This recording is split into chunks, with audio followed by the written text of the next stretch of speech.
स्वागत है आपका हमारे यूट्यूब चैनल में। तो चलिए आज के वीडियो में देखेंगे मॉडल पेपर। टर्म 2 का मॉडल पेपर आ चुका है, तो उसी का सॉल्यूशन आज से अब शुरू कर दे रहे हैं। मैथ का आज पहला सेट देखेंगे, फिर कल दूसरा सेट, तीसरा सेट, तीन सेट सभी सब्जेक्ट का आया है। सभी सब्जेक्ट का सॉल्यूशन आपको इस चैनल में मिल जाएगा।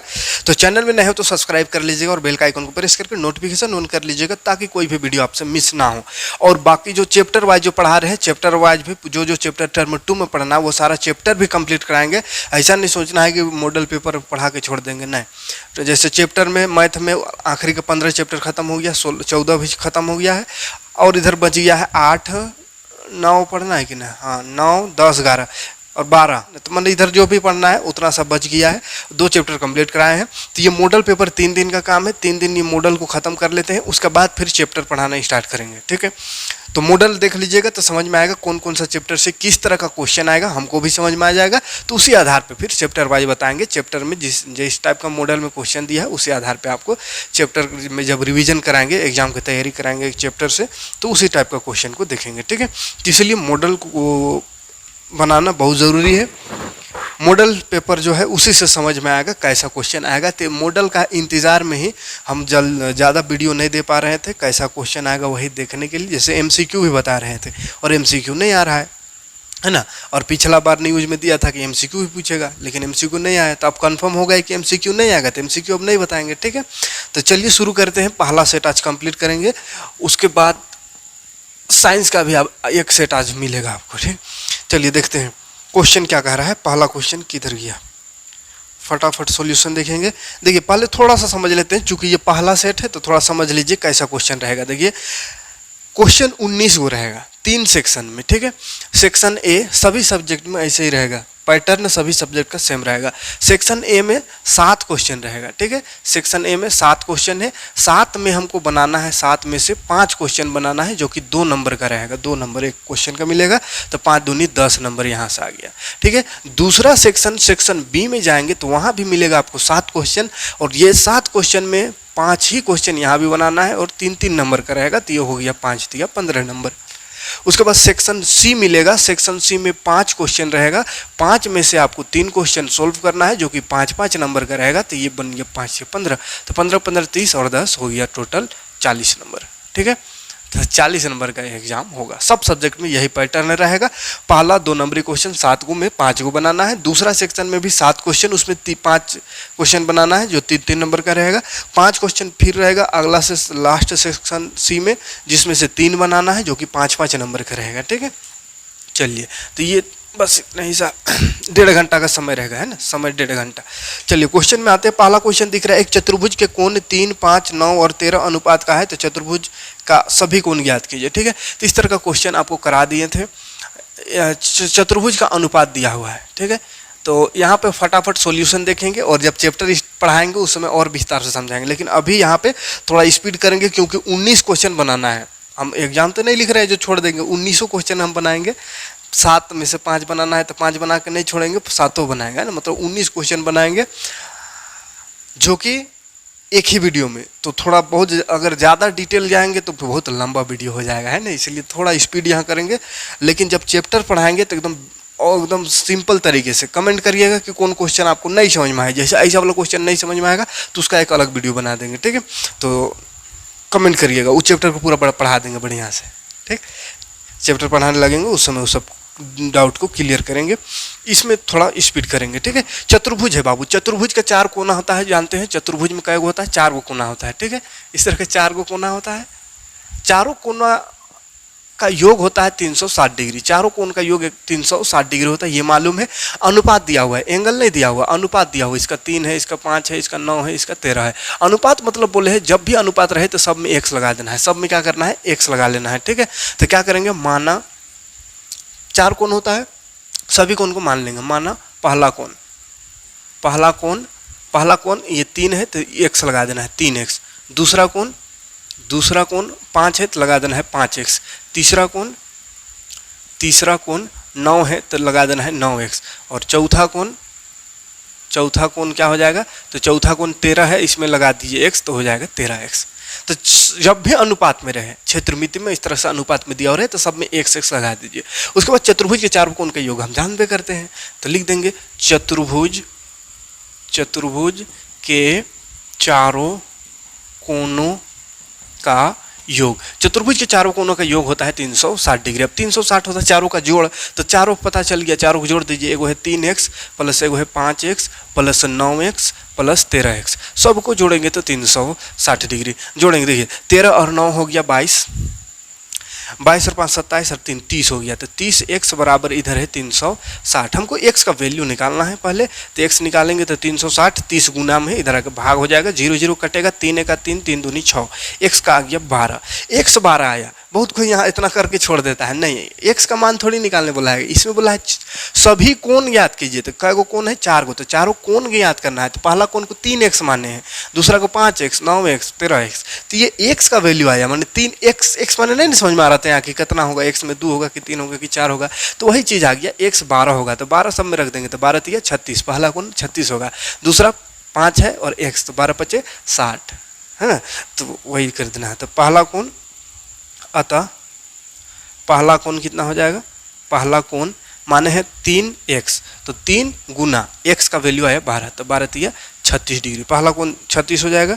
दूसरा कोण हो जाएगा कितना? 5 और x, 5 x का मान 12, तो 12 5 60 डिग्री हो जाएगा। तीसरा कोण कितना हो जाएगा? 9x है, तो 9 गुना x का वैल्यू 12, तो 12 9 108 डिग्री। चौथा को माने हैं, चौथा कोण बराबर 13x है, तो 13x, तो 13 और गुना 12, तो 12 दूनी 12 3 36 का 6 हाथ में 3, 12 का 12 3 15 156 डिग्री। देख चारों का चारों एंगल निकल गया, कोई दिक्कत नहीं है। दूसरा क्वेश्चन देखते हैं यहीं पे फटाक से। दूसरा क्वेश्चन क्या कह रहा है? नीचे दी गई आकृति ओ केंद्र O वाले एक वृत्त के 3 बिंदु A B C D इस प्रकार है कि एंगल BOC बराबर 30 डिग्री है और एंगल AOB बराबर 60 डिग्री है। यदि चाप ABC के अतिरिक्त वृत्त पर D एक बिंदु है तो ADC ज्ञात कीजिए। चलिए ये वृत्त वाला क्वेश्चन है, वृत्त चैप्टर से। पहले इसको बनाते हैं वृत्त।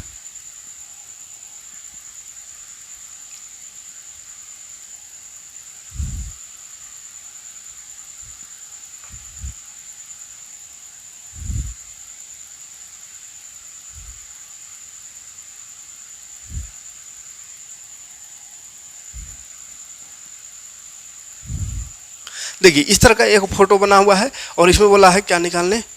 ADC। देखिए ADC तो एक परिमेय पढ़े हैं, वृत्त पढ़ाए थे उस समय, एक परिमेय बताए थे।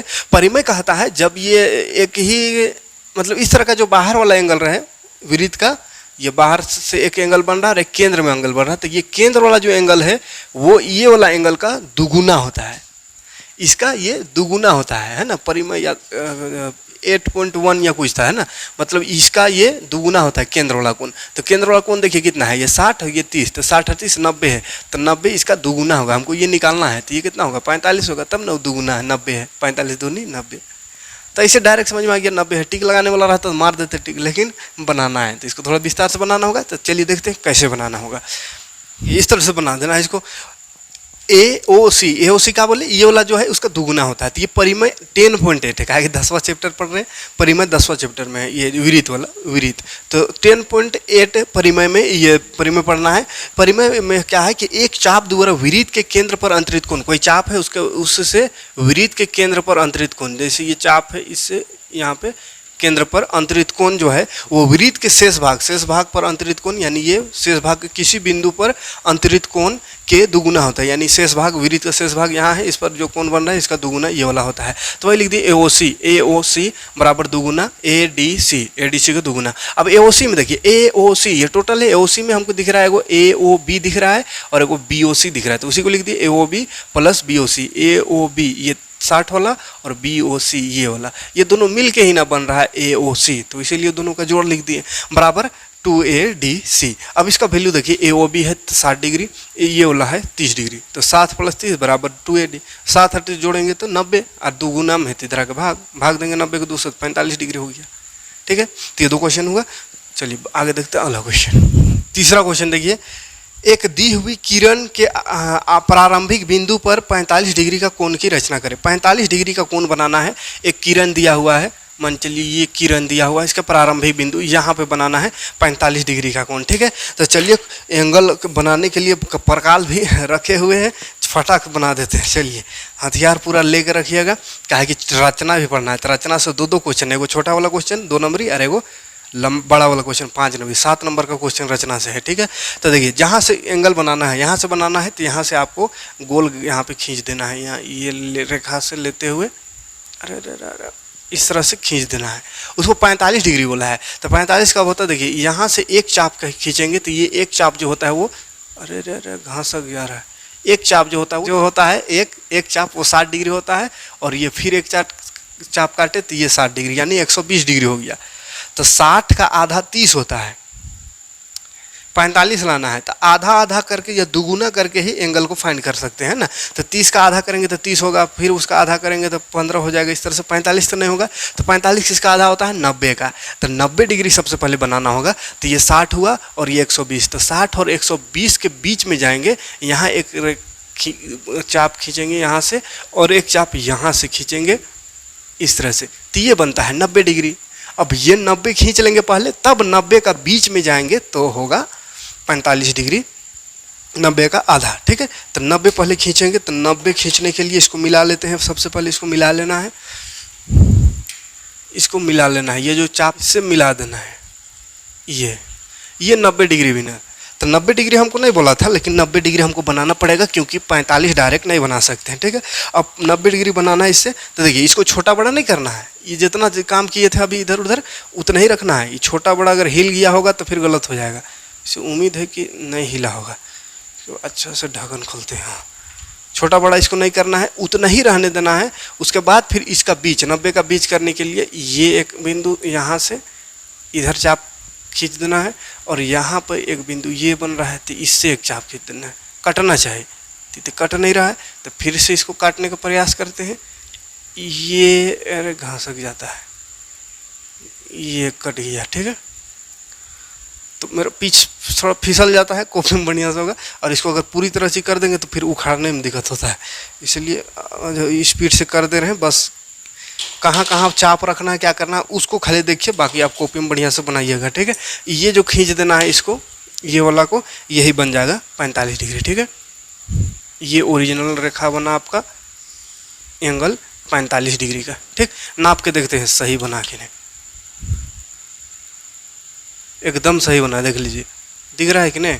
ये 40 है और ये देखिए बीच में आ रहा है, एकदम पूरा बीच में, तो 45 डिग्री, ठीक है। तो 45 डिग्री इस तरह से आप बना सकते हैं। आगे बढ़ते हैं, लंबा थोड़ा वीडियो होगा, क्या कि सब क्वेश्चन बनाएंगे, घबराना नहीं है। आगे बढ़ते हैं, 5वां नंबर क्वेश्चन क्या, 4था नंबर, एक त्रिभुज का क्षेत्रफल ज्ञात कीजिए जिसकी 2 भुजा दिया हुआ है और परिमाप दिया हुआ है। चलिए 2 भुजा दिया है, परिमाप दिया हुआ है, त्रिभुज का क्षेत्रफल निकालना। हीरोन सूत्र से क्वेश्चन आ रहा है। चौथा क्वेश्चन हीरोन फार्मूला जो है 12 चैप्टर, वहाँ से क्वेश्चन है। 2 भुजा दिया हुआ है, एगो 8 सेंटीमीटर है, तो ए मान लेते हैं उसको, ए 8 सेंटीमीटर और बी मान लेते हैं 11 सेंटीमीटर। 2 भुजा दिया हुआ है और त्रिभुज का परिमाप दिया हुआ है। त्रिभुज का परिमाप दिया हुआ है। त्रिभुज का परिमाप कितना दिया हुआ है, 32, ठीक है। क्षेत्रफल निकालना है, क्षेत्रफल नहीं निकालना है, हाँ क्षेत्रफल निकालना है। हीरोन सूत्र से हम क्षेत्रफल निकाल सकते हैं, लेकिन पहले उसके लिए हमको 3 को भुजा दिया होना चाहिए। तो 3 को भुजा है, देखिए तो यहाँ 2 को भुजा है, पहले तीसरा भुजा निकालेंगे। तो कैसे भुजा निकलेगा, तो परिमाप दिया हुआ है, वहाँ से भुजा निकल जाएगा, क्योंकि परिमाप मतलब होता है भुजाओं का योग। यानी 3 को भुजा रहता है तो ए प्लस बी प्लस सी, तीनों का जोड़ को परिमाप कहते हैं। तो तीनों का जोड़ लिख दिए परिमाप की जगह में, और ये दिया हुआ है 32, तो बराबर 32। अब ए देखिए 8 है तो 8 लिखेंगे, बी 11 है तो 11 लिखेंगे, सी नहीं पता तो छोड़ सी ही लिख देंगे। 11 और 8 हो गया 19, 19 उधर जाएगा तो क्या हो जाएगा, घटाओ, तो 32 माइनस 19 घटाएंगे, 32 19, 12 में 9 घटाएंगे 3, यहाँ बच गया 2, 2 में 1 घटाएंगे 1, 13, तो सी आ गया 13 सेंटीमीटर, यानी तीसरा भुजा आ गया। त्रिभुज का फॉर्मूला क्षेत्रफल होता है, हीरोन सूत्र में क्या होता है, S √under S into S minus A S minus B S minus C, इस तरह से होता है। तो एस पहले निकालना होगा। तो एस मतलब क्या होता है, अर्ध परिमाप को एस बोलते हैं, अर्ध परिमाप। तो त्रिभुज का अर्ध परिमाप, अर्ध परिमाप माने परिमाप का आधा। तो यहाँ परिमाप दिया हुआ है तो इसका आधा कर दीजिए, 32/2। A plus B plus C by 2 करने की जरूरत नहीं है, कहा कि यहाँ A plus B plus C दिया हुआ है 32, तो 32/2 डायरेक्ट करिए तो 16, तो एस आ गया 16, ठीक है, एस 16 आ गया। अब निकाल देना है त्रिभुज का क्षेत्रफल। त्रिभुज का क्षेत्रफल। त्रिभुज का क्षेत्रफल का फॉर्मूला होता है root under S into S minus A into S minus B S minus C, bracket लगाते जाना है एस माइनस सी, ठीक है।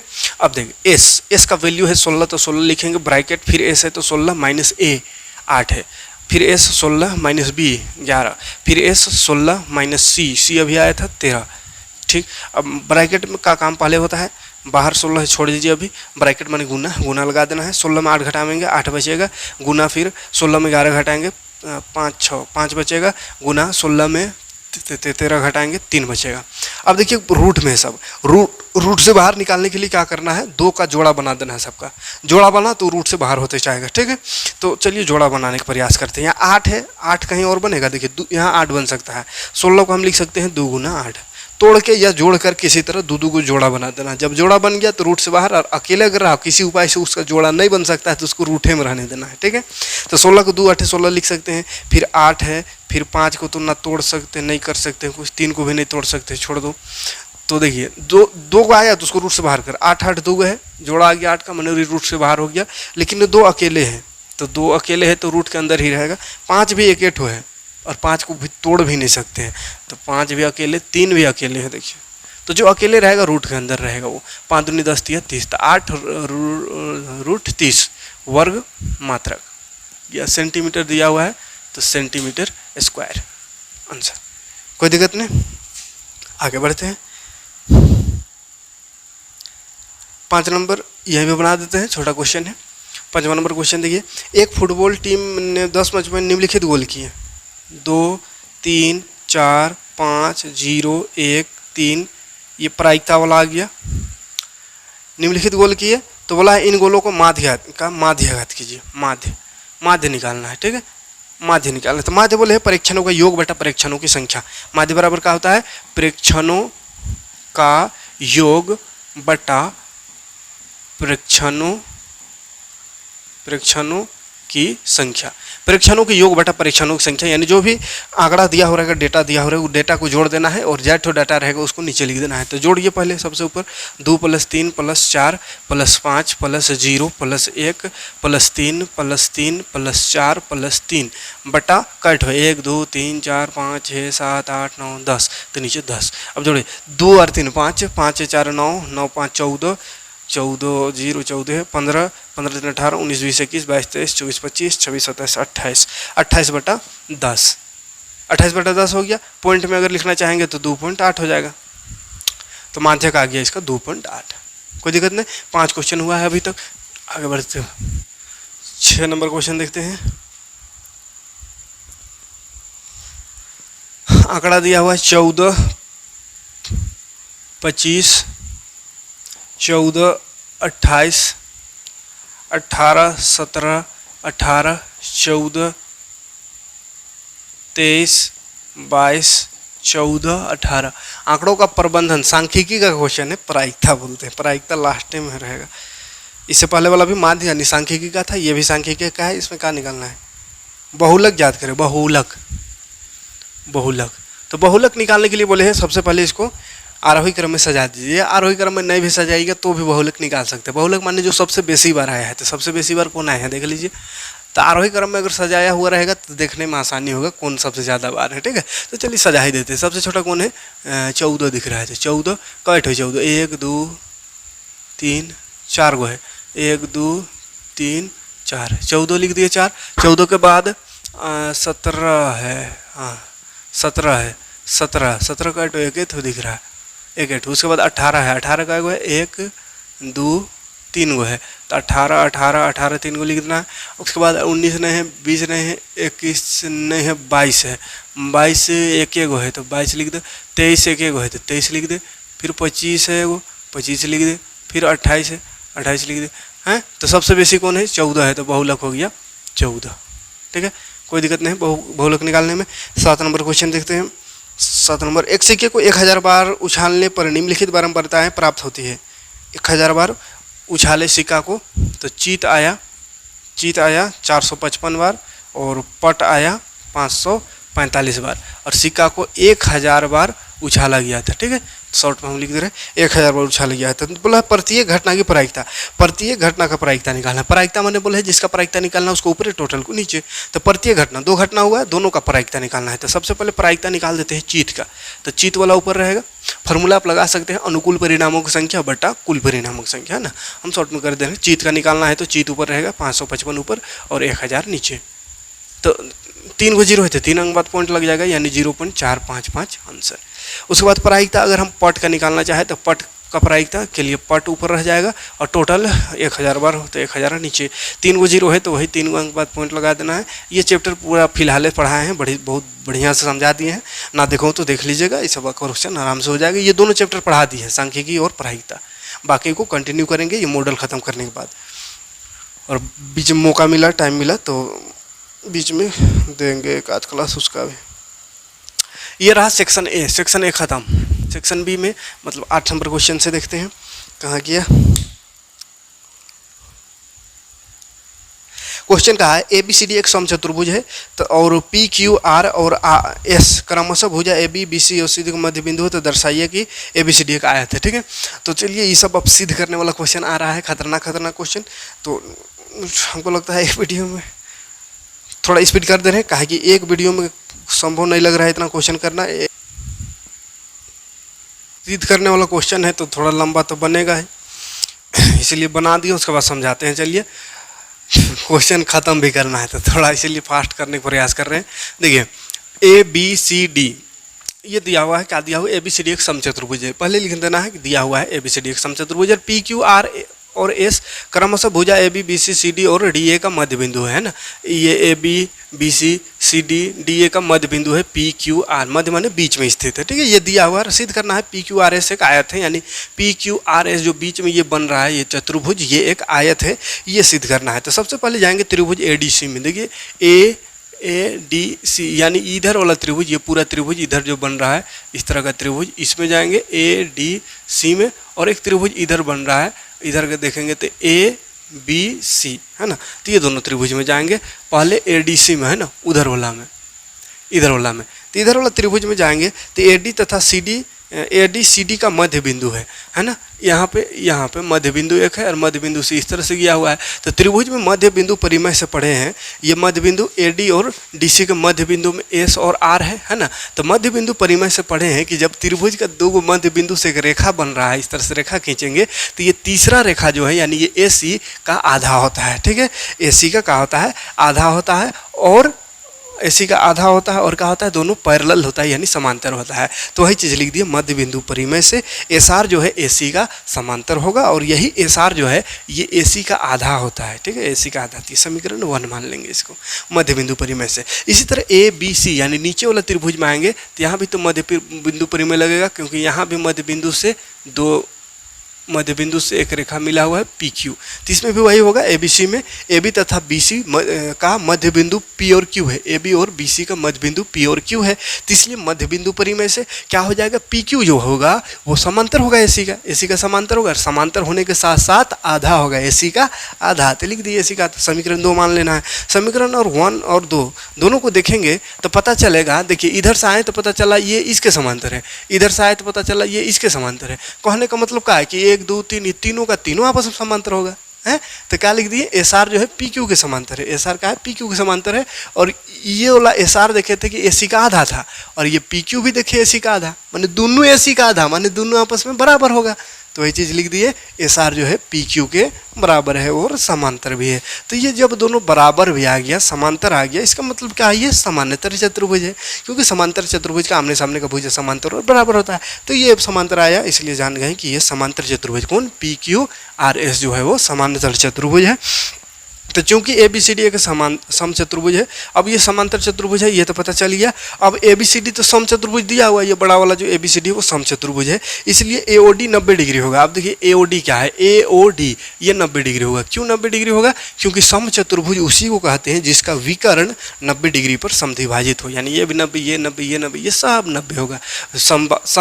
समचतुर्भुज का विकर्ण 90 डिग्री पर कटता है। ठीक है, तो ये AOD जो है 90 डिग्री है। तो यहाँ पे एक और यहाँ पे जो कट रहा है M, इसको मान लेंगे, इसको N मान लेंगे। तो यहाँ पे देखिए MON अगर देखेंगे, MON तो ये भी तो 90 डिग्री ना है, कहा कि इसी का नाम ना, जैसे AOD लिखेंगे अगर यहाँ से नाम लिखाएगा तो, और यहाँ अगर M मान लिए तो MON लिखाएगा, तो दोनों बतिया एक है, यानी AOD 90 है तो MON, कहा कि इसी एंगल का नाम हो गया MON भी, तो MON और AOD दोनों 90 डिग्री है, तो 90 डिग्री ये आ गया MON। इसी तरह आगे बढ़ेंगे तो देखिए क्यों ऐसा किए, 90 डिग्री क्यों लिखे, तो उसका रीजन वहाँ लिख दिया, समचतुर्भुज के विकर्ण एक दूसरे को समकोण पर समद्विभाजित करता है। ठीक है, अब देखिए SR AC के का है समांतर है, कहाँ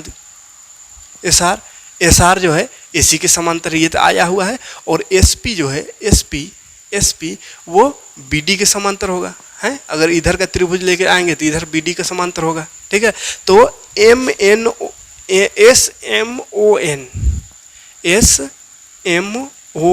SMON भी एक समांतर चतुर्भुज होगा। क्यों समांतर चतुर्भुज होगा, ये वाला छोटा वाला बोला समांतर चतुर्भुज, ये जो बन रहा यहाँ से ये समांतर चतुर्भुज होगा। क्यों होगा, क्योंकि देखिए इधर वाला ये वाला इसके समांतर बराबर है, ये वाला इसके समांतर बराबर है, तो दोनों तरफ से समांतर बराबर है, तो ये भी एक समांतर चतुर्भुज होगा, ये छोटा वाला। अभी छोटा वाला क्यों सिद्ध कर रहे हैं, क्योंकि देखिए बाबू हमको आयत सिद्ध करना है, ये वाला को PQRS को आयत सिद्ध करना है, और आयत तभी होगा जब कोई ना कोई एगो एंगल को हम 90 ले आए। तो डायरेक्ट यहाँ पे 90 नहीं पहुँच सकता, नहीं बता सकते हैं, इसलिए यहाँ 90 आए। अब इसका अपोजिट वाला कर देंगे 90, तो ये अपोजिट वाला बराबर कब होता है, जब समांतर चतुर्भुज हो, तो इसीलिए इसको पहले समांतर चतुर्भुज सिद्ध कर दिए। SMON भी एक समांतर चतुर्भुज है, और अगर ये समांतर चतुर्भुज है तो MSN जो है MSN यानी ये वाला एंगल बराबर होगा MON का, यानी ये वाला एंगल का। क्यों, क्योंकि समांतर चतुर्भुज के सम्मुख कोण है, समांतर चतुर्भुज के सम्मुख कोण बराबर होता है, मतलब ये 90 तो वो भी 90 आ गया। तो यही 90 लाने के लिए ये छोटा वाला यहाँ से यहाँ तक छोटा सा एक चतुर्भुज को समांतर चतुर्भुज सिद्ध किए। अब 90 डिग्री आ गया, ये 90 है तो इसका अपोजिट 90, ये 90 तो ये भी 90, ये भी 90, सब का सब 90 है। मतलब कह सकते हैं कि ये जो PQR बीच में जो बन रहा था ये एक आयत है। ठीक है, स्क्रीनशॉट ले लीजिएगा, आगे बढ़ते हैं। देखिए 9 नंबर क्वेश्चन है, दर्शाइए कि त्रिभुज की एक माध्यिका उसे बराबर क्षेत्रफल वाले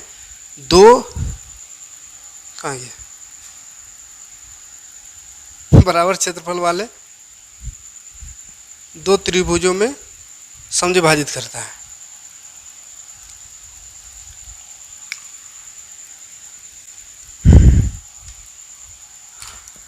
क्वेश्चन क्या कहा, दर्शाइए कि त्रिभुज की एक माध्यिका उसे बराबर क्षेत्रफल वाले दो त्रिभुजों में विभाजित करता है। यानी त्रिभुज का अगर माध्यिका निकालेंगे, बीच से एक लाइन खींचेंगे, रेखा खींचेंगे बीचों बीच, तो दो त्रिभुज जो बन रहा है वो दोनों त्रिभुज आपस में उसका क्षेत्रफल बराबर होता है। ठीक है, तो चलिए सिद्ध करते हैं। ये क्या दिया हुआ, देखिए ABC एक त्रिभुज है जिसमें AD एक माध्यिका है। तो बोला है किसी त्रिभुज में एगो माध्यिका खींचेंगे तो दोनों तरफ जो है दो त्रिभुज बनेगा, इधर एक इधर है, वो दोनों त्रिभुज का क्षेत्रफल बराबर होता है, ये सिद्ध करना है। तो उसी को हम मान लिए कि ABCD एक त्रिभुज है और जिसमें AD को मान लेना है कि ये एक माध्यिका है, माध्यिका माने बीच AD। अब देखिए AN का है खींचे है, तो AN डॉट डॉट करके हम अपने से मर्जी खींचे हैं, इसीलिए डॉट डॉट लगाए हैं।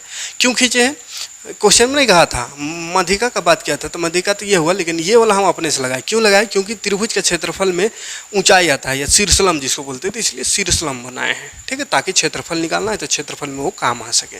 तो सिद्ध करना है एरिया ऑफ ABD यानी इधर वाला एरिया और ACD यानी इधर वाला एरिया दोनों बराबर है, ये सिद्ध करना है। तो सबसे पहले रचना का किए, AN जो है लंब खींचे BC पर एक AN लंब खींचे, लंब माने 90 डिग्री खींचे, 90 डिग्री खींचे तो वही ऊंचाई कहलाता है उसका। ठीक है, तो प्रमाण में आ जाएंगे त्रिभुज ABD, पहले इसका क्षेत्रफल लिखेंगे, कहा दोनों का क्षेत्रफल बराबर करना है। तो ABD का क्षेत्रफल, त्रिभुज ABD का क्षेत्रफल, त्रिभुज के क्षेत्रफल तो 1/2 इंटू आधार इंटू शीर्षलम यानी ऊंचाई। तो आधार इसका देखिए, आधार कौन है, BD है इसका, और इसका शीर्षलम कहा हुआ AN हो गया, तो आधार लिख दिया BD और शीर्षलम AN। ठीक है, यहाँ ABD का लिखे हैं, क्यों, मतलब ABD का आधार जो है ABD का देखेंगे, यानी इधर का आधार नहीं इसका आधार है ना, ABD का। ऊंचाई तो दोनों का सेम में रहेगा लेकिन आधार अलग अलग है BD, तो आधार ABD का देखिएगा तो ये ABD है, तो BD आधार लिख दिए गुना AN ऊंचाई हो गया लंब। अब देखिए BD की जगह हम CD लिख दिए, कहा लिख दिए, क्योंकि BD CD के बराबर है। देख कैसे, BD और CD बराबर है, क्यों बराबर है, क्योंकि AN BC खींचे, NBC खींचे, इससे बराबर नहीं। बी डी जो है ये वाला, ये डी सी के बराबर है। क्यों बराबर है? क्योंकि बोल दिया है ये ए डी जो है ये माध्यिका, माध्यिका माने बीच, माध्यिका माने बीच में है ना, तो बी सी के बीच, भले मेरा दिख रहा होगा इधर थोड़ा छोटा दिख रहा है, इधर बड़ा दिख रहा है, लेकिन ये बीच में है, ठीक है, बीच में डी है। बीच में डी है मतलब का इधर और इधर दोनों तरफ बराबर है, तो ये दिया हुआ है, तो बी डी बराबर सी डी दिया हुआ है, इसलिए लिख दे बी डी बराबर सी डी।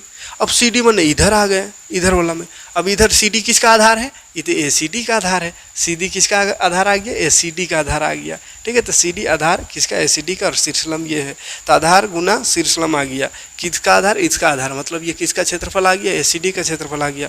तो शुरू किए थे ए बी डी का क्षेत्रफल से, लेकिन लास्ट में आ गए ए सी डी का क्षेत्रफल। तो यही सिद्ध करना था, इसका क्षेत्रफल उसके क्षेत्रफल के बराबर है, ठीक है। तो ये थोड़ा छोटा ही क्वेश्चन था, आगे बढ़ते हैं। सिद्ध की जो विरीत के बराबर जीवाएं केंद्र पर बराबर कोण अंतरित करती है। सिद्ध करना है कि केंद्र की बराबर जीवाएं, विरीत की बराबर जीवाएं केंद्र पर बराबर कोण अंतरित करती है। यानी एक विरीत है, उसका दो बराबर जीवा है, तो कोण पर बराबर एंगल अंतरित करता है, ये हमको सिद्ध करना है। देखिए ये केंद्र है, दो जीवा है, मान के लिए ये एक जीवा, ये एक जीवा, ठीक है। ये केंद्र पर जो कोण बनाएगा, यहाँ से ये कोण बना रहा है इधर, और ये इधर, ये दोनों आपस में बराबर होता है, ये सिद्ध करना है। ये एंगल और ये एंगल बराबर होगा, ये सिद्ध करना है, ठीक है। चलिए ये तो क्वेश्चन कहा था कि कोई विरीत है, उसका दो जीवा है, तो दोनों जीवा जो है केंद्र पर बराबर कोण अंतरित करें, यानी ये दोनों कोण बराबर होगा। तो क्या करना होगा? दिया है ओ केंद्र वाला एक विरीत जिसमें दो बराबर जीवाएं ए बी, ये ए बी और सी डी, दो बराबर जीवा दिया हुआ है। सिद्ध करना है, क्या सिद्ध करना है? ए ओ बी यानी ये वाला एंगल, ए ओ बी ये वाला एंगल, और सी ओ डी ये एंगल दोनों बराबर है, ये सिद्ध करना है, ठीक है। तो उसके लिए देखिए ए ओ बी में और सी ओ डी, यहाँ पे दोनों एक त्रिभुज, ये दो त्रिभुज बन रहा है, तो ए ओ बी और C O D, A O B C O D दो त्रिभुज बन रहा है, तो यह दोनों त्रिभुज में चल जाएंगे। दोनों त्रिभुज में आएंगे तो दिख रहा है ओ ए बराबर ओ सी। देखिए ओ ए ये जो है ओ ए और एगो ओ सी दिख रहा है, तो ये दोनों बराबर होगा। क्यों बराबर होगा? क्योंकि एक विरीत है और ई का त्रिज्या है, ये का है त्रिज्या है, तो दोनों त्रिज्या है तो बराबर है ना होगा। एक ही विरीत का दोनों त्रिज्या है, तो यहाँ बराबर है, क्योंकि विरीत की ये त्रिज्याएं हैं। और बराबर कौन होगा? ये ओ बी और ओ डी बराबर, ये भी तो त्रिज्या। भले देखिए मेरा लंबा हो गया, तनी लंबचौड़िया त्रिभुज बना दिया, इसको बढ़िया से कंपास सबसे बनाइएगा, ठीक है। तो ये लंबा और छोटा दिख रहा है, लेकिन विरीत का त्रिज्या अगर है तो विरीत का त्रिज्या तो बराबर होगा, ओ बी और ओ डी दोनों बराबर होगा। क्यों? तो ये भी विरीत का त्रिज्या है। अब और क्या चीज़? ए बी और सी डी बराबर दिख रहा है। देखिए ए बी और सी डी बराबर, ए बी और सी डी ये तो दिया हुआ है क्वेश्चन में, ए बी और सी डी बराबर है, बराबर जीवा है तो बराबर है। तो साइड से सर्वांगसम हो गया क्या? ए ओ बी और C O D, A O B सर्वांगसम C O D. कैसे? साइड नियम से सर्वांगसम हो गया। अब सर्वांगसम अगर दो त्रिभुज हो तो जानते हैं उसका संगत भाग बराबर होता है, तो दोनों त्रिभुज सर्वांग, इसका संगत कोण, ये दोनों संगत कोण है ए ओ बी और सी ओ डी, तो बराबर होगा। तो अतः ए ओ बी बराबर सी ओ डी। कैसे? तो बाई सिम्प्लिसिटी है, प्रूफ करना था, ठीक। बढ़ 12 नंबर देखिए, निम्नलिखित परीक्षणों को आरोही क्रम में व्यवस्थित किया गया है यदि आंकड़ों का माध्यक 36 है। माध्यक दिया हुआ है 36 बाबू है, कहाँ हो गया? माध्यक 36 है तो x का मान निकालना। देखिए माध्यक 36 दिया हुआ है,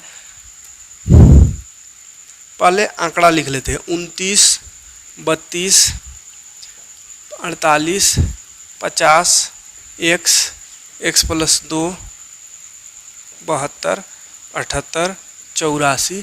कल ये क्वेश्चन कराए थे, ठीक है, कल का वीडियो में बताए थे क्वेश्चन।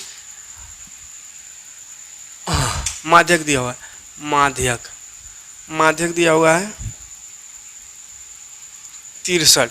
बोला है इसको आरोही क्रम, ये जो आंकड़ा है इसको आरोही क्रम में दर्शाया लिखा हुआ है और इसका माध्यक दिया हुआ है, तो x का मान याद कीजिए। माध्यक का दो फार्मूला बताए थे। एक फार्मूला, अगर ये जो आंकड़ा है वो सम हो तो उसका अलग फार्मूला होता है, उसका थोड़ा लंबा फार्मूला, और विषम हो तो उसका अलग फार्मूला। विषम का के लिए साधारण बोले थे कि अगर विषम में है यानी कि बीच के वाला निकल रहा है तो बीच वाला जो है वही उसका माध्यक होता है, और बीच में अगर दो आ रहा है तो दोनों को जोड़ के बटा 2 कर दीजिए, वो माध्यक होता है। और बीच आ रहा है तो बीच में जो एक अगर आ रहा है बीच में तो वो माध्यक, और बीच में 2 आ रहा है तो दोनों को जोड़ के बटा 2 करिए, वो माध्यक होता है, ठीक है। तो इसमें पहले गिनिए कैट हो, 1 2 3 4 5, ये एक है बाबू है 6, कोमा लगल तो गिनना है 6 7 8 9 10 गो है, तब तो ये कहा गया सम संख्या। तो सम संख्या का बीच नहीं आता है, बीच में 2 आएगा, सम संख्या का बीच में 2 संख्या आएगा, तो यहाँ पे गड़बड़ हो जाएगा। कौन सा फार्मूला लगाना होगा? बीच वाला में 2 आ रहा है तो दोनों को जोड़ के बटा 2, है ना। तो डायरेक्ट तो दोनों को जोड़ के बटा 2 कर सकते हैं, लेकिन फार्मूला एक बार लिख दे रहे हैं कैसे होता है। देखिए फार्मूला होता है n/2वां पद प्लस n/2 प्लस 1वां पद बटा 2 बराबर 63 ये दिया हुआ है। ठीक है, तो सम के लिए फॉर्मूला होता है और विषम हो तो n/2 प्लस n प्लस 1/2 वहाँ पद, विषम हो तो n प्लस 1/2 वहाँ पद आंसर, यानी n प्लस 1/2 वहाँ पद, यानी उसमें जो भी रहेगा वो आंसर हो जाएगा। जैसे यहाँ देखिए n/2 वहाँ पद बोला तो n 10 है, सम है 10, तो 10/2 वहाँ पद हो जाएगा प्लस n 10/2 प्लस 1 वहाँ पर नीचे 2 बराबर 63 है। 10/2 10/2 काटेंगे तो 5 वहाँ हो जाएगा, यानी 5 वहाँ पद प्लस 10/2 5 और जोड़ 1 है तो छठा पद बटा 2 बराबर 63। अब देखिए पांचवा पद 1 2 3 4 5, पांचवा पद में x दिख रहा है तो x लिख देंगे प्लस छठा पद, छठा में x + 2 है तो x + 2 बटा 2 बराबर 63।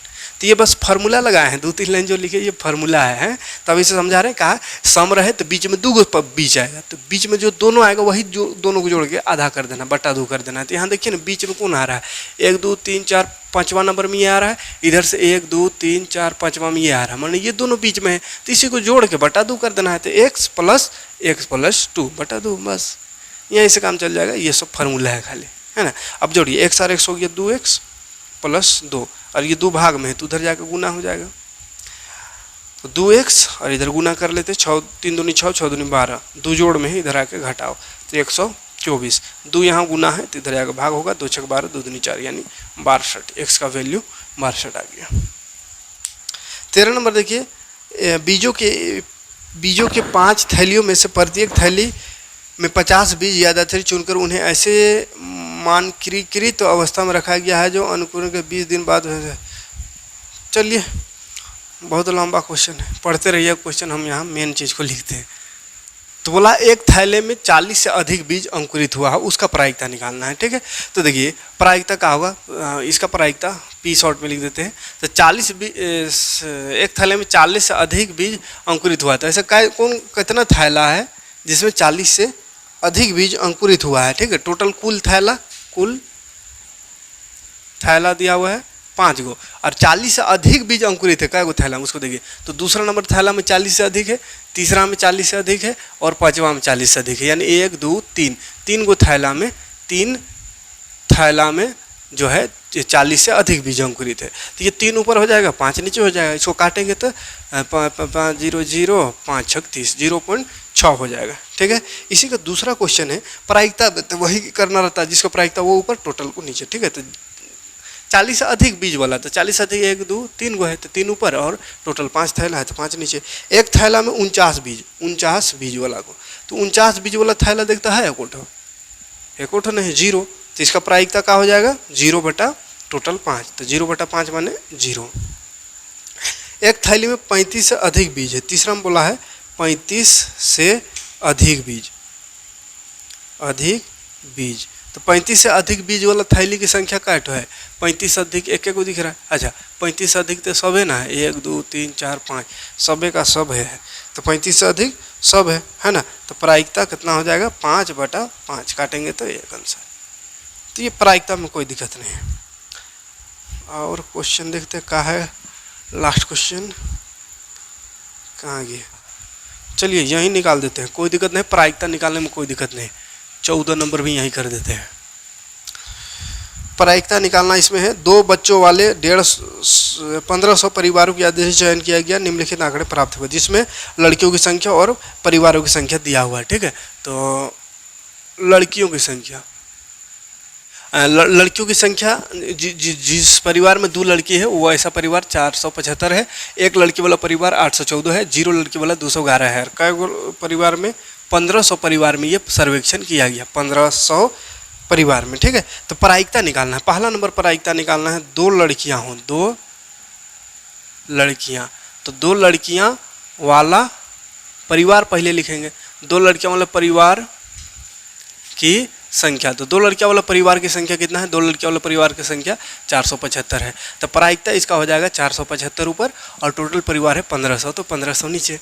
अब इसको काट कूट कर देना है। देखिए 5 से कटेगा 5 के 15, 2 0, 5 से काटेंगे 5 9 45, 46 47, 5 बचे 25, फिर 5 से कटेगा 5 6 30, 1 0, 5 1 5, 5 9 45। अब नहीं कटेगा तो 19/60 लिख दीजिए आंसर। ठीक है, अगला क्वेश्चन इसी में बोला है, कहाँ गया, कोई लड़की ना हो, कोई लड़की ना हो, कोई लड़की ना हो ऐसे परिवार की संख्या कैट है? कोई लड़की ना हो ऐसे परिवार की संख्या क्या है? देखिए 0 लड़की, 211 है। 0 मतलब कोई लड़की नहीं है, काम महंग रहा है। तो प्रायिकता इसका कहा जाएगा 211 ऊपर और 1500 नीचे। नहीं कटेगा तो छोड़, आंसर लिख दे। ठीक है, ये रहा 14 क्वेश्चन, यानी कि सेक्शन बी खत्म। अब सेक्शन सी में 5 गो क्वेश्चन है। कितना? 15 नंबर क्वेश्चन है, एक समांतर चतुर्भुज ABCD के विकर्ण BD पर 2 बिंदु P और Q इस प्रकार स्थित है कि DP बराबर BQ है, दर्शाइए। 5 गो दर्शाना है। चलिए 5 गो दर्शाना रहे या 10 गो, कोई दिक्कत नहीं, हो जाएगा। ये जो 15 नंबर क्वेश्चन है, क्वेश्चन में कहा था कि ABCD क्या दिया हुआ था? ABCD एक समांतर चतुर्भुज है और DP बराबर BQ है। ABCD एक समांतर चतुर्भुज दिया हुआ था और DP BQ के बराबर। देखिए DP कहाँ है? ये देखिए DP, ये वाला DP और BQ ये बराबर है, ये दिया हुआ है। ठीक है, हमको 5 गो चीज़ सिद्ध करना है। APD बराबर C सर्वांगसम CQB, फिर AP बराबर CQ, फिर AQB सर्वांगसम C त्रिभुज CPD, फिर AQ बराबर CP, फिर APCQ एक समांतर चतुर्भुज है। ये 5 चीज़ सिद्ध करना है। सबसे पहले देखेंगे, पहला APD और CQB सिद्ध करना है कि दोनों सर्वांगसम त्रिभुज है। तो आते हैं APD तथा CQB में, खोजते हैं ये कहाँ है। APD देखिए APD ये वाला का बात हो रहा है, APD और CQB, तो CQB इसका बात हो रहा है। ठीक है, तो ये दोनों त्रिभुज को सर्वांगसम करना है। तो सर्वांगसम कैसे होगा? देखिए BC बराबर AD होगा, BC AD के बराबर है या AD BC के बराबर। क्यों? क्योंकि ये समांतर चतुर्भुज, ये बड़ा वाला, ये समांतर चतुर्भुज का सम्मुख भुजा बराबर होता है। तो AD जो है AD BC के बराबर सम्मुख भुजा है। उसके बाद और क्या इसमें तो देखिए एक तो दिया हुआ है, ये वाला दिया हुआ नहीं, ये वाला क्वेश्चन में दिया हुआ BP बराबर BQ, ये वाला DP बराबर BQ, तो DP बराबर BQ ये दिया हुआ है, ये दिया हुआ है। ठीक है, उसके बाद और क्या हो सकता है बराबर? एगो ये वाला तो बराबर है सम्मुख भुजा, और ये वाला बराबर दिया हुआ है।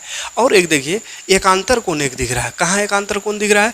तो एकांतर कोण बोले थे जहाँ ऐसा जेड बना वो एकांतर कोण ये वाला बराबर होता है। तो यहाँ देखिए ये वाला और यहाँ से ऐसा आके ये यहाँ पे एक जेड नहीं बन रहा है, ये पूरे यहाँ से ये तो ये और ये त्रिभुज का बात हो रहा है। तो ये और ये जेड बन रहा है पूरा। तो B और D ये जो है ADB ADP यहाँ लिखेंगे तो ADP, और इसका लिखेंगे तो क्या हो जाएगा, या QBC या CBQ इधर से लिखेंगे तो ये दोनों कहने का मतलब ये एंगल और ये एंगल बराबर है।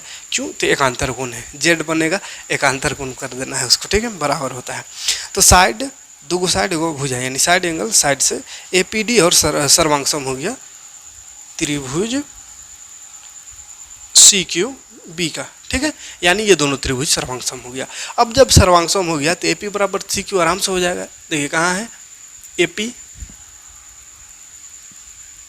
AP ये हो गया AP और CQ, ये दोनों को बराबर हमको सिद्ध करना था दूसरा नंबर में। तो ये देखिए ये त्रिभुज और ये त्रिभुज, दोनों त्रिभुज सर्वांगसम हो गया। और ये इसका संगत बराबर है, ये है, इसका संगत ये है, तो इसका संगत कौन होगा? ये। तो AP बराबर CQ लिख देना है बराबर डायरेक्ट। क्यों? तो CPCT से ये त्रिभुज सर्वांगसम हो गया, तो इसका संगत भाग बराबर होगा, तो बाई CPCT। तो एक सिद्ध किए तो दूसरा भी सिद्ध हो गया। उसी तरह इसको सिद्ध करिएगा तो ये सिद्ध हो जाएगा। ठीक है, तो AQB इसका बात हो रहा है, और CPD इसका बात हो रहा है। तो इसमें भी देखिए ये संगत भुजा बराबर है, BA यानी AB इधर से देखे तो, और CDC ABDC सम्मुख भुजा बराबर है, ये वाला बराबर है, बराबर है, सम्मुख भुजा है। तो ठीक है। और इसमें क्या बराबर है, तो इसमें भी तो देखिए ये वाला दिया हुआ, ये भुजा आ रहा है ना, इस त्रिभुज में भी, इस त्रिभुज में भी ये भुजा आ रहा है, तो वही बोला बी डी और बी क्यू दिया हुआ है, P D D P D P है ना, डी पी और क्यू बी या बी क्यू ये दिया हुआ है, ठीक।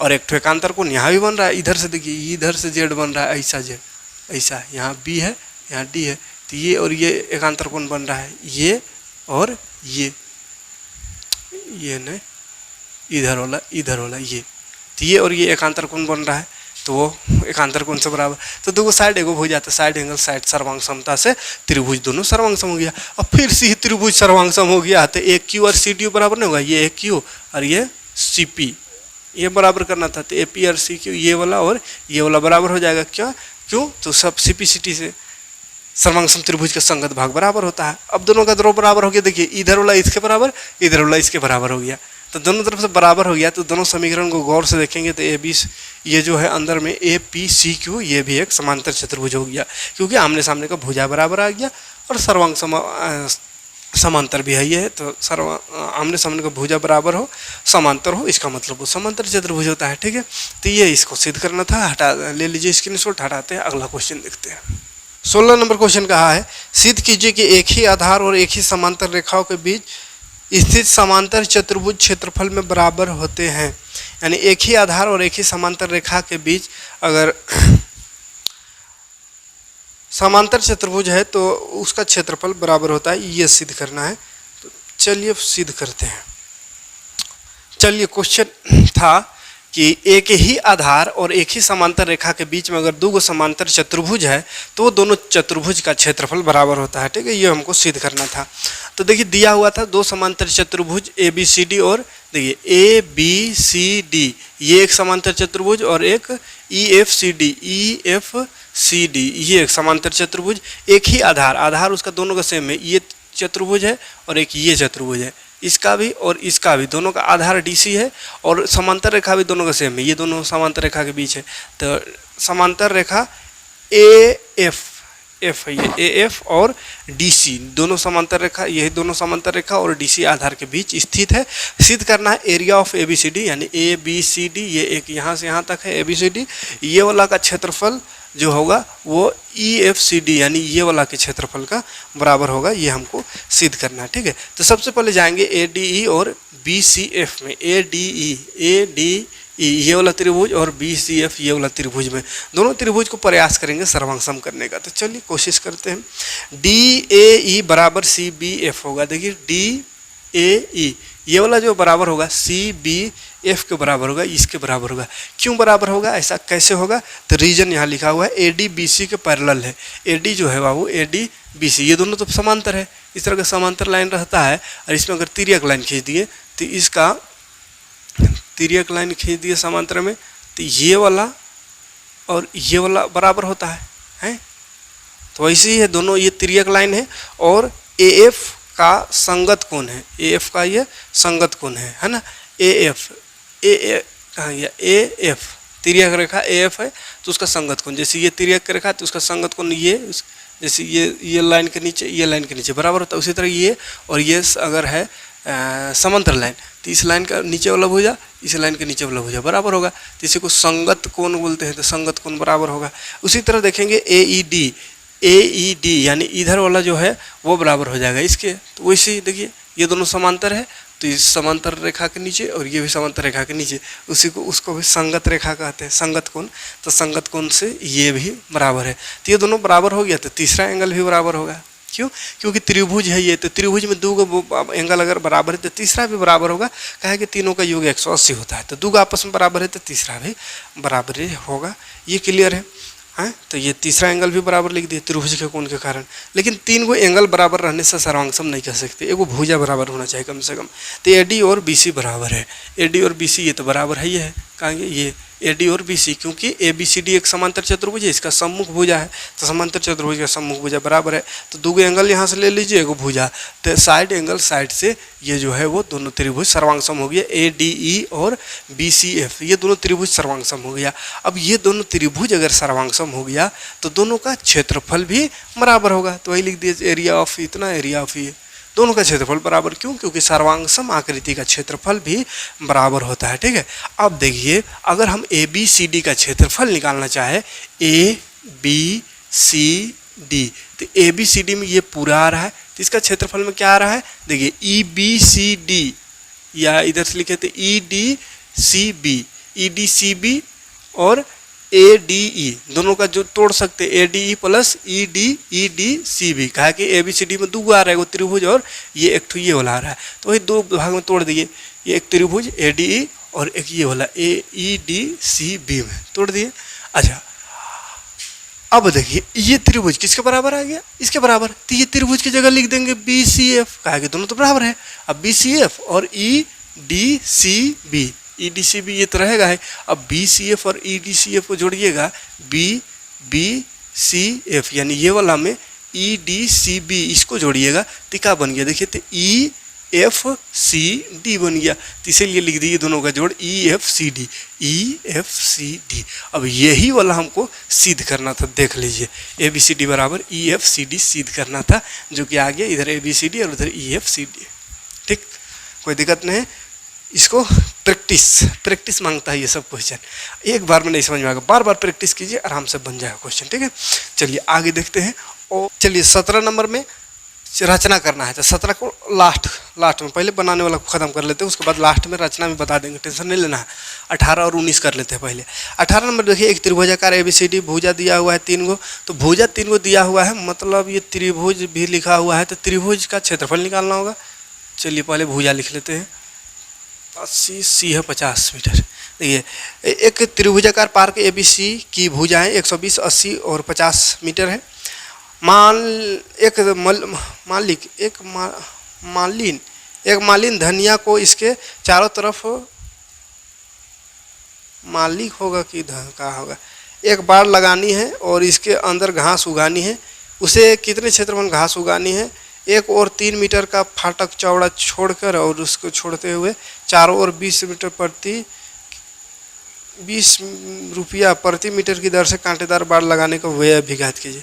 चलिए घास लगाना है, एक इस तरह से फोटो बना हुआ है, चलिए फोटो बनाते हैं। एक त्रिभुजाकार मतलब खेत है, ठीक है, 120 मीटर ये है और ये 80 मीटर है, ये 50 मीटर। इसके अंदर घास लगाना है, यदि घास लगाना है मतलब अंदर का बात हो तो क्षेत्रफल और बाहर की बात हो तो परिमाप। ठीक है, तो अंदर की बात पहली हो रही है, क्षेत्र घास लगाने का, तो घास निकालने के लिए क्षेत्रफल निकालना होगा। क्षेत्रफल निकालने के लिए इस तरह का त्रिभुज अगर हो, इस तरह का अंदाजी वाला त्रिभुज हो, समबाहु त्रिभुज हो तो उसका अलग फार्मूला होता है, समकोण का अलग फार्मूला, लेकिन जो अंदाजी त्रिभुज है तो उसका फार्मूला हीरोन सूत्र है। हीरोन सूत्र लगा देना है। हीरोन सूत्र निकालने के लिए बताएं, सबसे पहले एस निकालना है। एस मतलब सेमी पेरीमीटर यानी अर्ध परिमाप। तो अर्ध परिमाप निकालेंगे तो तीनों का जोड़ बटा 2 होता है, ए प्लस बी प्लस सी बटा 2। तो तीनों के जोड़ 120 प्लस 80 प्लस 50 बटा 2। 120 और 80 200 हो गया, और 200 और 50 250 बटा 2। 250 काटेंगे, 2 1 2, 2 दूनी 4, 2 5 10, यानी 125 सेंटीमीटर है कि मीटर है। तो एस आ गया 125 मीटर। एस आ गया। अब हम इसका क्षेत्रफल निकाल देंगे। ठीक है, घास लगाना ये क्या है, तो घास लगाने का क्षेत्रफल क्वेश्चन के से मिला के लिख लीजिएगा जैसा लिखा हुआ रहेगा। तो क्षेत्रफल हो गया S into S minus A, S minus B और एस माइनस सी। देख एस आया 125, तो 125 लिखेंगे। फिर एस है तो फिर से 125 माइनस ए 120 है। फिर एस है तो 125 माइनस बी 80 है। फिर एस है तो 125 माइनस सी 50 है। चल 180 पहले ब्रैकेट का काम होता है, तो 125 रहेगा। अभी ब्रैकेट में देखिए 125 में 120 घटा देंगे तो जम में 5 बचेगा। गुना 125 में 80 घटाओ तो 5 में 0 घटाएंगे, 5 बचेगा। 12 में 4 घटाएंगे, 8 घटाएंगे, 4 बचेगा 45। 120 में 50 घटाएंगे तो 5 में 0 घटाएंगे, 5 12 में 5 घटा 75 बच गया। अब इसको क्या बोले, रूट से बाहर निकालने के लिए जोड़ा कर दीजिए। सबका जोड़ा, जिसका जिसका जोड़ा आएगा रूट से बाहर होते जाएगा। ठीक है, तो चलिए जोड़ा करने का प्रयास करते हैं। कैसे जोड़ा होगा, ये 125 को तोड़ेंगे अगर तो कितना टूटेगा, देखिए तोड़ के 5 दूनी 10, 5 पचे 25, फिर 5 पचे 25। 3 को 5 में इसको तोड़ सकते हैं, तो 5 गुना 5 गुना 5, 3 को 5 में इसको तोड़ दिए। ये 5 तो टूटले है, ये टूटा हुआ आदमी को कितना तोड़िएगा, आप नहीं तोड़ सकते हैं। 45 को 5 9 45 तोड़ सकते हैं, और 9 को भी 3 गुना 3 तोड़ सकते हैं। तो 3 3 9 गुना है तो जोड़ कहाँ से आ गया, फिर जोड़ 75, 75 को जोड़ सकते हैं, कितना तोड़ सकते हैं, नहीं जानिएगा तो ऐसे तोड़ लीजिएगा ना, 5 का 5, 2 या 5 5 25, फिर 5 3 15, 5 5 3 में इसको तोड़ सकते हैं, तो 5 गुना 5 गुना 3। अब जो 2 बार होगा बाबू रूट से बाहर होते जाएगा, जो एकले होगा उसको रूठे में रहने देना है। 5 2 को दिख रहा है रूट से बाहर, ये 5 भी 2 को दिख रहा है रूट से बाहर लिखेंगे, ये 5 और ये 5 भी 2 को दिख रहा है रूट से बाहर, ये 3 2 को दिख रहा है रूट से बाहर, ये 3 बेचारा अकेले आ रही, 5 अकेले हो गया, तो जो अकेले हो गया वो रूट के अंदर। 5 5 25 25 125, 125 तिया कितना हो जाएगा देख लेंगे गुना करके, इधर गुना करिए, 5 तिया 15, 5 तिया 15, 3 दूनी 6 और 1 7, 3 का 3, 375 रूट 15 आंसर। ये इतना मीटर स्क्वायर में घास लगेगा, ठीक है। चलिए गुना उना बढ़िया से कर लीजिएगा, देख लीजिएगा। अब परिमाप निकालने बोला है, चारों तरफ बाड़ लगाना है, तार घेरना है, और बोला है 3 मीटर का दूरा छोड़ना है। 3 मीटर घुसने के लिए दूरा रहना चाहिए ना, चारों तरफ घेरेंगे तो 3 मीटर को बोला दूरा छोड़ने के लिए, अरे 20 रुपया प्रति मीटर के दर से खर्चा निकालना है। तो बाड़ लगाने का क्षेत्रफल, बाड़ लगाने का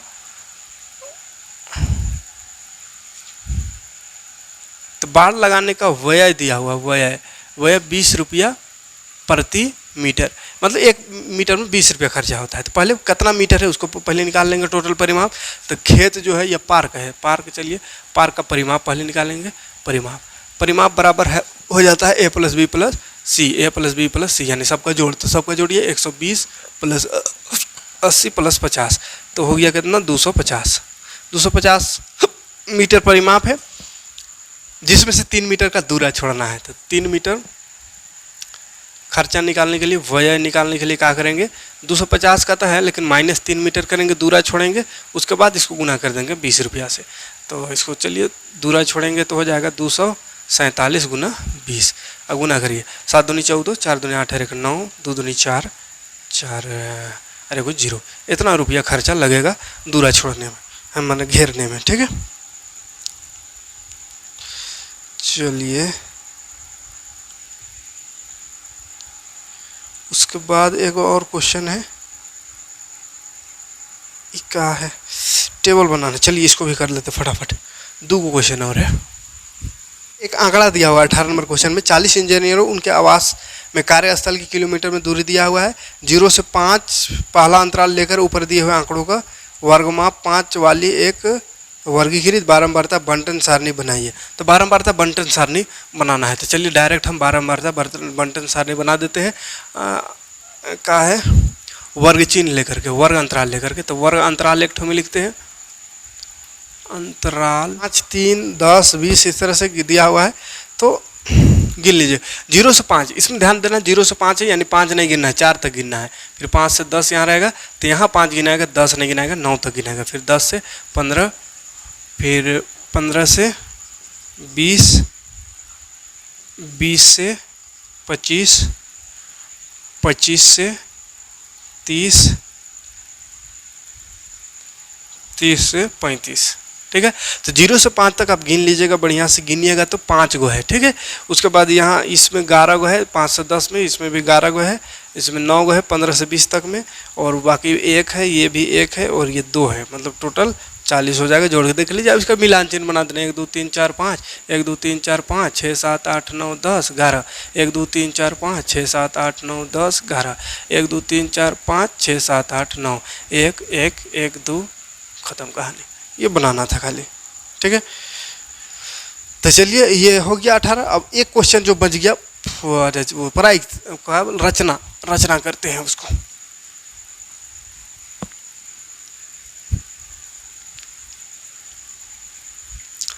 तो चलिए रचना को भी अभी बता ही दे रहे हैं, और रचना चैप्टर पढ़ाएंगे उसमें और बढ़िया समझाएंगे। और जितना भी अभी तक बताएं, किसी तरह का कोई कन्फ्यूजन होगा तो चैप्टर जब पढ़ाएंगे, और 3 सेट अभी है, तो 3 सेट में जितना क्लियर हो सकता हो जाएगा, और बाकी जो भी कन्फ्यूजन रहेगा चैप्टर पढ़ाएंगे उसमें क्लियर हो जाएगा, टेंशन नहीं लेना है। प्रायिकता और सांख्यिकी में तो कोई दिक्कत नहीं हुआ होगा, क्योंकि प्रायिकता और सांख्यिकी का पूरा चैप्टर समझा दिए, पढ़ा दिए हैं फिलहाल, है ना। तो चलिए ये आखिरी क्वेश्चन को देख लेते हैं, उसके बाद ख़त्म करेंगे। ये आखिरी क्वेश्चन का है, एक्स वाई जेड की रचना करना है, जिसमें वाई 30 है, जेड 90 है, और एक्स वाई वाई जेड और जेड 111 है। माने त्रिभुज का तीनों भुजा का जोड़ दिया हुआ है, परिमाप जिसको बोलते हैं। तो परिमाप दिया हुआ है तो उसी से काम करेंगे, ठीक है। परिमाप जो दिया हुआ है, तीनों भुजा का योग दिया हुआ है 11, तो वही तीनों भुजा का योग अगर 11 दिया है तो 11 एक भुजा खींच लेना है। चलिए हम स्केल ले आए हैं, कोशिश करते हैं हम भी ओरिजिनल बनाने का, ठीक है, डुप्लीकेट नहीं बनाएंगे। चलिए सबसे पहला काम कर रही है, 11 खींच दीजिए, 11 सेंटीमीटर खींच देना है। 7 8 9 10 11 सेंटीमीटर खींचना है बाबू। तो 11 सेंटीमीटर पहले आप ऐसा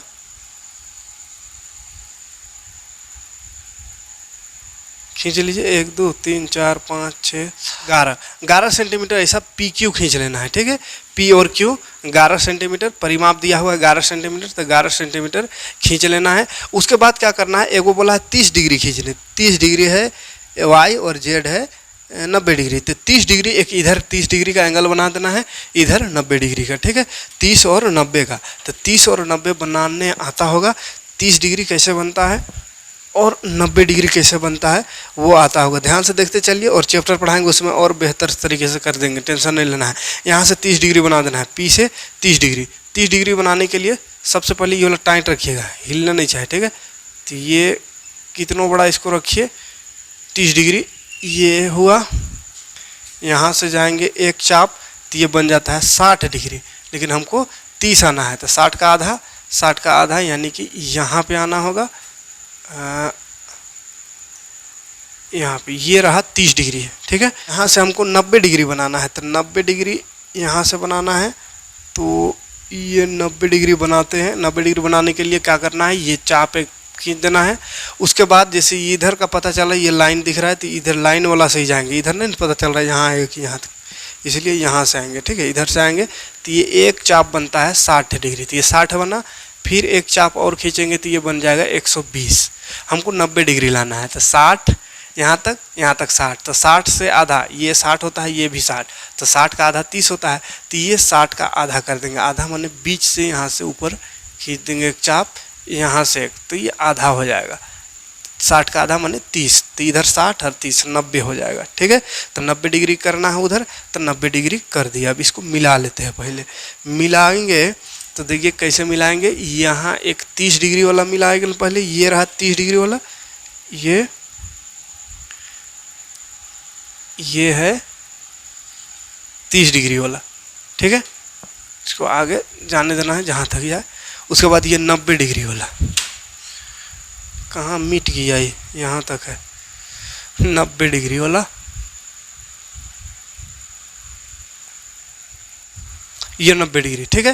क्या कर रहे देख रही है, ये देख रहे, ये 30 डिग्री बना दिए और यहाँ 90 डिग्री बना दिए, ठीक है। 30 और 90 बोला था, 30 और 90 हम यहाँ और यहाँ बना दिया। अभी त्रिभुज नहीं बना है, ठीक है, अभी और बहुत काम करना है। अब क्या करना होगा देखिए ध्यान से, ये P इसको मान लीजिए R, इसको मान लेते हैं S। तो देखिए RPQ और ये SQP, तो ये जो एंगल बना है ये 30, इसका अब आधा कर देना है और इसका भी आधा कर देना है। इसको समद्विभाजित कर देना है। क्या करना है, समद्विभाजित कर देना है। तो फटाफट इसको समद्विभाजित करते हैं। समद्विभाजित बने बीच में इसको बांट देना है, तो ये एंगल से बीच में जाना है। तो यहाँ चाप इसको छोटा बड़ा नहीं करना है, एक बार जो हो गया वही उतना ही में रखना है। और यहाँ से आधा, आधा मतलब यहाँ पर इस तरह से एक चाप काटेंगे इधर, और यहाँ से एक चाप काटेंगे, तो जहाँ कटेगा वही उसका आधा हो गया, ठीक है। इसी तरह यहाँ से एक चाप काटेंगे, इसका 90 का आधा करना है, तो 90 का आधा करने के लिए यहाँ से एक चाप कटेगा, इधर काट देंगे, और एक यहाँ से चाप कटेगा जो कि इधर पार हो गया, तो इसको भी इधर काटना पड़ेगा ना, जहाँ कटेगा। तो ये यहाँ कट रहा है। चलिए देखिए कहाँ कहाँ कटा, उसको ध्यान दीजिएगा, किसका कहाँ पे कटा है। ये वाला लाइन का कहाँ कटा, वो वाला का कहाँ कटा, तो ये वाला का ये वाला कटा है, इसका इधर वाला का ये है ना, तो इसको मिला देना है। समद्विभाजित करना माने इसको इस तरह से मिला दीजिए, हाँ,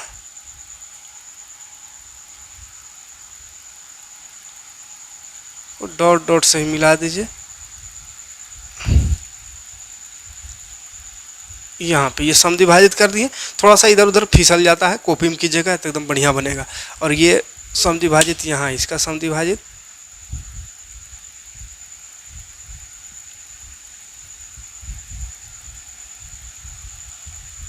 इसका समद्विभाजक।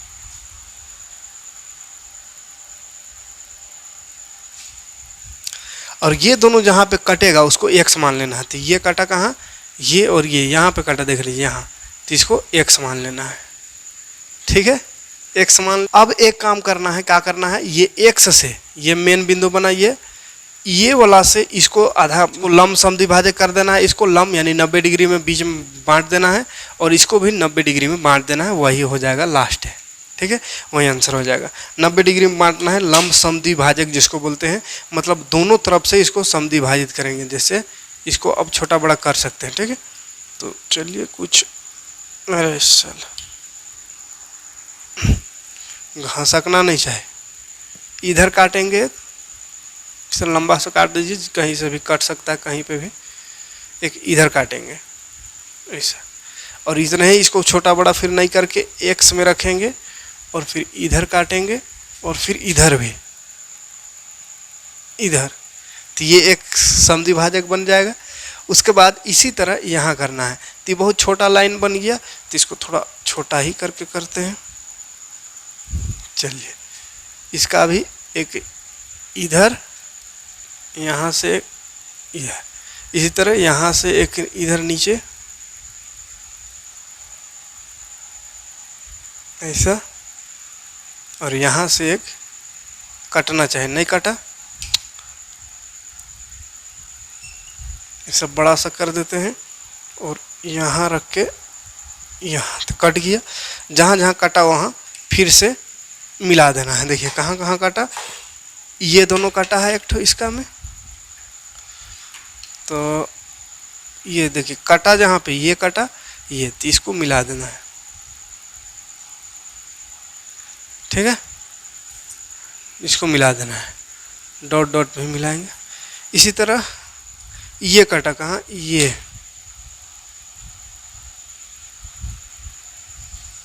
इसको मिला देना है, बस ये हुआ। यहाँ पे और यहाँ पे इस लाइन को मिल रहा है। ठीक है, अब ये जो बिंदु बना बाबू, इसी बिंदु, यही बिंदु का काम है। इसी बिंदु का अब x से मिला दीजिए, ये ओरिजिनल त्रिभुज बन जाएगा। ये ओरिजिनल बन रहा है, इसको काला रंग से कर दे रहे हैं। ये जहाँ पे टच किया इस लाइन को, ये वाला रेखा, और यहाँ पे जो इस लाइन को जो टच किया, ये वाला मिला दीजिए, और ये वाला तो है, ये है मिलल। ठीक है, ये वाला यहाँ से यहाँ तक, तो यही हो जाएगा। x ये हो गया, तो ये वाला y और ये z। अब इसको नाप के देखेंगे तो जैसा बोला था जितना जितना उतना होगा ये, यानी तीनों का जोड़ बोला है 11, तो तीनों का जोड़ 11 ही होगा। तो चलिए नाप के देखते हैं। मेरा थोड़ा सा 19-20 हो सकता है, काहे कि घसक गया था इधर उधर। तो 0 से ये 20, देखिए ये कितना है, 1 2 3 4 है, ये नीचे वाला 4 है, 4 है। अब ऊपर वाला देखते, ये तिरछा वाला गिनते, 4 4 4 5 6 7 8 9 9 हुआ, और नीचे 10 11 12, मैंने 11.5 हो जा रहा है। तीनों का जोड़ 11 बोला था, मेरा 11.5 आ जा रहा है, यानी थोड़ा सा बड़ा हो गया और है। 0 से 20 मैंने 2 पॉइंट ज़्यादा आ गया है ना, 1 2 3 4, 4.5 आ गया, तो थोड़ा सा घसक गया मेरा इधर उधर। लेकिन आप कॉपी में बढ़िया से बनाइएगा तो नहीं घसकेगा। मेरा तो चिकना, ये भी प्लास्टिक है, बोर्डो प्लास्टिक है, घसक जाता है। तो थोड़ा सा 19-20 हुआ, लेकिन ज़्यादा दिक्कत नहीं होगा। लेकिन बहुत ही गंदा दिख रहा है, समझ में आया कि नहीं आया? जैसा जैसा किए एक बार घुरा के देख लीजिएगा। क्या करना है, एक बार 30 डिग्री बनाना है। ये 30 डिग्री यहाँ पे, यहाँ 90 डिग्री। ये 30 का आधा करना है, तो 30 का आधा यहाँ से होगा, यहाँ से काटेंगे, यहाँ से काटेंगे तो 30 का आधा होगा। उसी तरह ये 90 डिग्री है, 90 का भी आधा करेंगे, तो 90 का आधा करने के लिए यहाँ और यहाँ से चाप काटेंगे तो 90 का आधा हो गया। तो 90 का आधा करेंगे और 30 का आधा करेंगे। और इसमें जो रेखा बनेगा, 90 को आधा करने के लिए ये लाइन बना था और 30 को आधा करने के लिए ये लाइन, और ये जहाँ पे कटेगा उसको बोले x मान लेना। दोनों का आधा करके जो कटेगा उसको x मान लेना है। और ये इसको फिर आधा आधा कर देना है। तो यहाँ चाप रखेंगे कंपास, इधर चाप काटेंगे, इधर भी, फिर x में रखेंगे, इधर भी काटेंगे, इधर जहाँ काटा उसको दोनों दोनों मिला देना है। उसी तरह ये दोनों रेखा है, यहाँ आखिरी बिंदु ये है P और क्यू और एक्स, तो यहाँ क्यू और एक्स में रखेंगे, उधर काटेंगे, इधर काटेंगे, फिर यहाँ रख के इधर काटेंगे, फिर यहाँ रख के इधर काटेंगे, जहाँ मिला उसको मिला देंगे। ठीक, और ये वाला लाइन जो लास्ट वाला लाइन जहाँ ये लाइन में भेटाया, यहाँ पे भेटाया कटा, और ये वाला लाइन ये जो मिलाए थे वो यहाँ कटा, तो इसी को मिला देना है एक्स से इधर इधर। तो यही फाइनल त्रिभुज, ये वाला फाइनल त्रिभुज बनेगा एक्स वाई जेड ये वाला। बाकी सब बस यूं ही था। ठीक, तो चलिए उम्मीद है 1900 क्वेश्चन देने का प्रयास कि लंबा वीडियो जरूर हुआ। अभी तक जो अगर आ गए होंगे इतना दूर तो लाइक और कमेंट भी करते जाइए कि कितना समझ में आया कितना नहीं समझ में आया। ठीक है, मिलते हैं नेक्स्ट वीडियो में नेक्स्ट इसका सेट लग रहा है। Thanks for watching.